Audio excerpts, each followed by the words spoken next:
Pag-usapan natin yung leksyon sa pagsamba noong Sabado at Linggo, mga kaistorya. Napakaganda po ng leksyon ng pagsamba, no? Sa Iglesia ni Cristo. Kasi tinalakay doon, mga kaistorya, papaano ba magiging tunay na believers of Christ? How to become a true believer of Christ. Yun yung lektura sa pagsamba, mga kaistorya. So, muna tayo. Recess muna tayo sa usapang politika. Recess muna tayo. Dito muna tayo sa usapang espiritual, usapang relihiyon. Kasi ito ang pinakamahalaga nakasalalay dito ang ating kaligtasan pagdating ng araw ng paghuhukom. Itong mga pinagkakaabalahan natin, pinagkakabisihan natin sa buhay, kung talagang i-analyze natin, mga kaistorya, pagdating ng panahon, mawawalan ng kabuluhan Una, kapag wala ka na sa mundo, wala na rin, 'di ba? Lahat ng pinaghirapan mo, 'di ba? Lahat ng mga titulo mo sa lupa, ano ba title mo? Abogado ka ba? Engineer, doktor, lahat ng mga tinamasa mo, lahat ng mga inipon mo, iba ang makikinabang, mga kaistorya, kapag wala ka na sa mundo. Mahalaga ito habang tayo nabubuhay, pero kapag wala na tayo, lahat yun mawawalan ng kabuluhan. Merong isang napakahalagang bagay, mga kaistorya, na dapat sanang pag-ukulan ng pansin ng lahat ng mga tao, itong tanong na ano ang mangyayari sa iyo pagdating ng araw ng paghuhukom? Maliligtas ka ba o hindi ka maliligtas? Yan ang pag-uusapan natin ngayon, mga kaistorya. But before that, kung ikaw ay bago pa lang sa aking YouTube channel, please don't forget to subscribe on my YouTube channel. At kung ikaw naman po'y nanunood sa aking Facebook account or TikTok account, don't forget to follow. And please help me grow my subscribers by sharing this to your friends, mga kaistorya. And please don't forget to like, comment, and share. At kung gusto nyo ring mag-super thanks, nasa sa inyo yan, nasa lower right ng video ko ang thanks, and pag i-click mo yung thanks, lalabas yung super thanks, at nasa inyo yan, mga kaistorya. At kung ikaw naman po'y naghahanap ng mga magaganda, trendy, affordable, pero social na mga apparel for women, kagaya ng mga blouses, trousers, dress, sapatos, bags, please visit Glynis May Arsua Facebook account. You can order anywhere in the Philippines. Just send her a message. So, i-add nyo yan, yung Facebook account yan, at i-follow para updated kayo sa mga latest na mga apparel for women. Glynis May Arsua Facebook account. Ito na yung sikreto natin lagi, mga kaistorya. Oo, parang lagi tayong malakas at masiglaw. Genesis Organic Spirulina, mga kaistorya. Ang Genesis Organic Spirulina ay isang food supplement. Hindi ito synthetic, organic ito, mga kaistorya, na itinanim sa isang fresh mineral water in an environment with a very low pollution. Kaya walang side effects, mga kaistorya. Marami itong mga nutritional contents na kailangan ng ating katawan, mga kaistorya. Kaya ito ay mabibili online at sa mga Mercury Drug Stores and Pharmacies nationwide. Para sa karagdagang impormasyon, nasa screen ang kanyang website. At pwede rin kayong tumawag or mag-text sa kanilang hotline. Andyan din sa screen for more information. Hindi pwedeng mag-vlog tayo na walang Genesis Organic. Ang iniinom ko po 4 na Genesis Organic Spirulina araw-araw. Complete na ito complete food na ito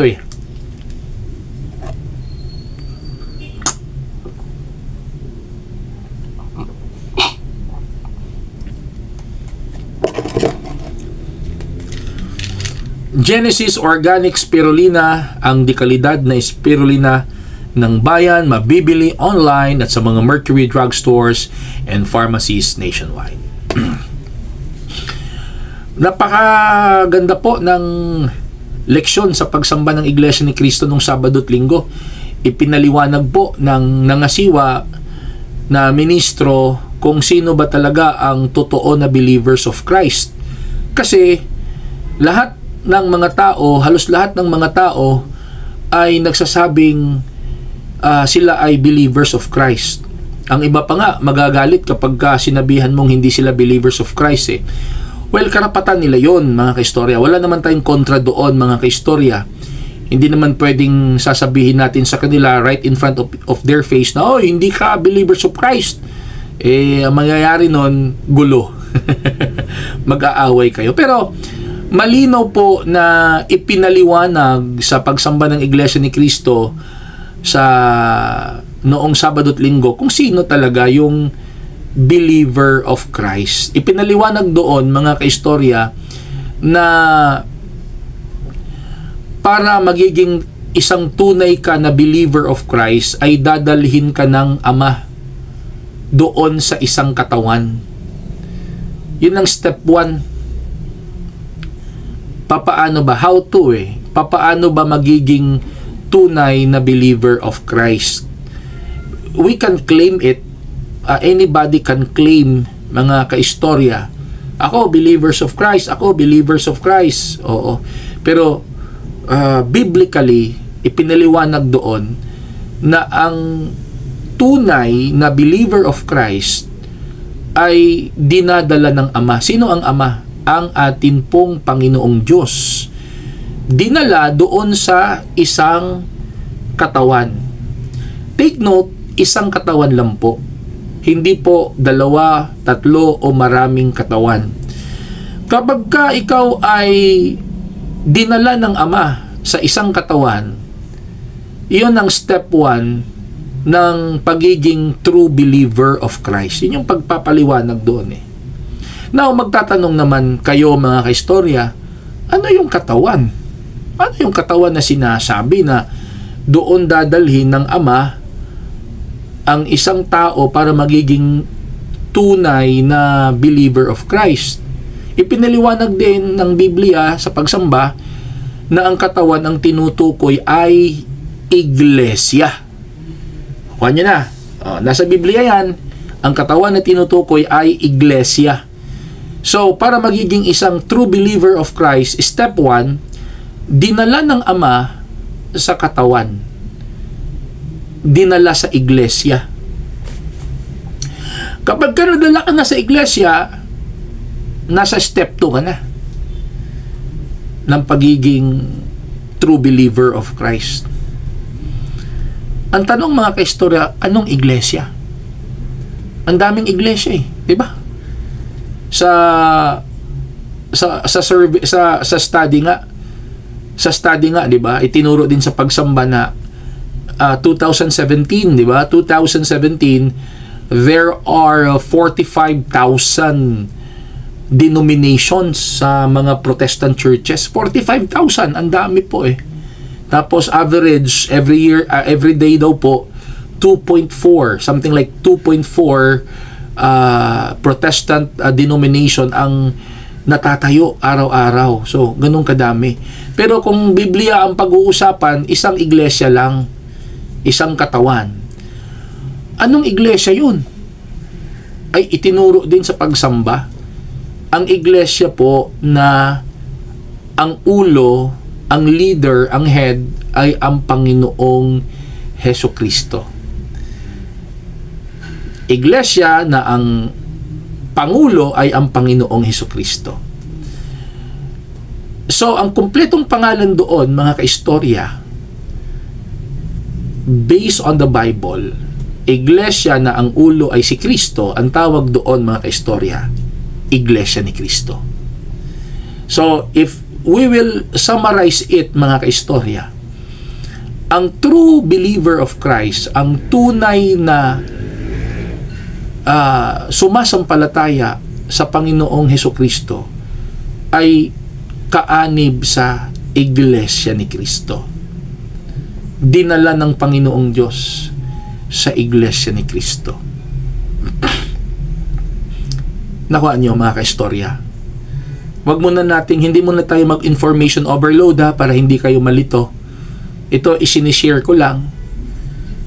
Gusto mong maging true believer of Christ, dapat nasa loob ka ng Iglesia ni Kristo. Ano ang pinaka malaking advantage, big advantage po, kapag ka ikaw ay tunay or true believer of Christ?